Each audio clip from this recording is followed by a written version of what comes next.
What we're seeing because of all the sports activities is that there is just a lack of demand for departures in the next few months at the moment, and prices are falling. An increase in UK inbound activity, but you'll also see a huge demand for activity ex-London for UK and European destinations. The last time England did fairly well in the Euros, people stopped booking until they got knocked out, and the day that they got knocked out, bookings went up.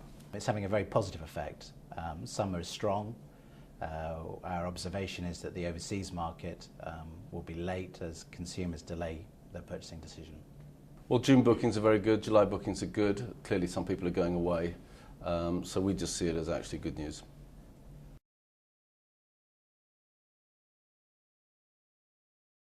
We haven't seen any huge change in inbound travel during that period, inbound bookings, and from what I hear from other airlines, they haven't either, so I'm not quite sure where all these people are coming from. I think they're both going to be positive. There's a marketing campaign to bring people in. It's celebrate two great things about Great Britain. It's in the summer, so I think it's going to be good.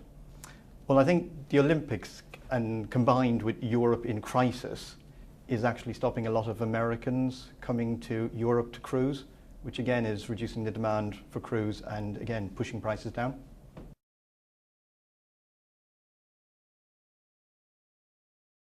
Hotel room rates in London are already exorbitant, particularly through the Olympics. And I think that's going to cause a lot of people, particularly UK nationals, to stay away from London. Hotel room rates were initially very strong during the Olympic period.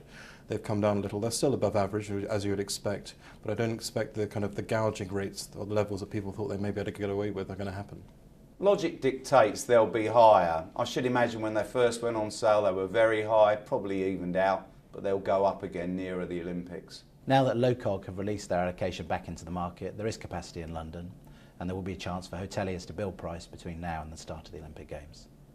What we will see, I think, nearer the time is the prices will soften a bit, because I think they will over-egg the prices, which will stop people booking.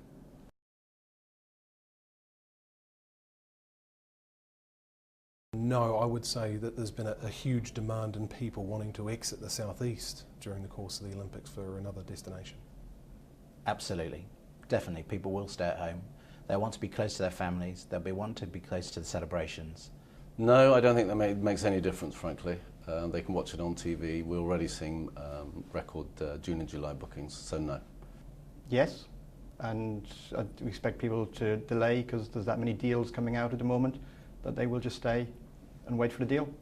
Quite possibly, people will get very involved in the Olympics, either attending them, certainly following them on the television. We have found that there is likely to be more staying at home and staycations this year, but I do see quite a sizable late market appearing as a result. What I am anticipating is a very strong late end to the season from August onwards.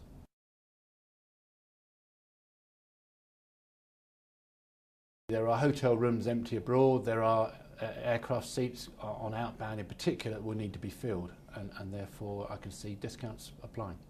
Absolutely. We've already seen a huge change to the net rate structure that we've got access to. I think there will be lots of discounts available during the European Championships in order to try and encourage people to watch the football abroad. They've already started. You can do a 12-night cruise for £399 today. It's in June going into July, probably just before the school holidays, so I would expect discounts, yeah. Not within the domestic market. We'll create environments where they can watch the football, big screens, and it will feel like you're watching the football down your local pub. I don't think so. Regardless of how England performs, I don't expect it's going to affect anyone's travel plans. They can watch it in Barbados if they want to. June is looking quite strong from an EasyJet point of view, so I don't expect any big discounting. What I don't know is what kind of stock levels and bed stock levels the tour operators are holding. No, not necessarily. You can watch it in a bar in Spain just as easy as you can watch it from home.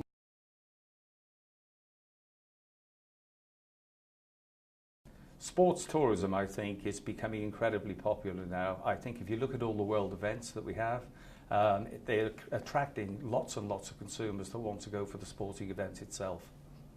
What we have seen, at least from our perspective, is growing numbers going to things like the Champions League, going to the Six Nations Rugby and going to Grand Prix. It's a growing area, groups and sports, and it can be quite high margin, which is good.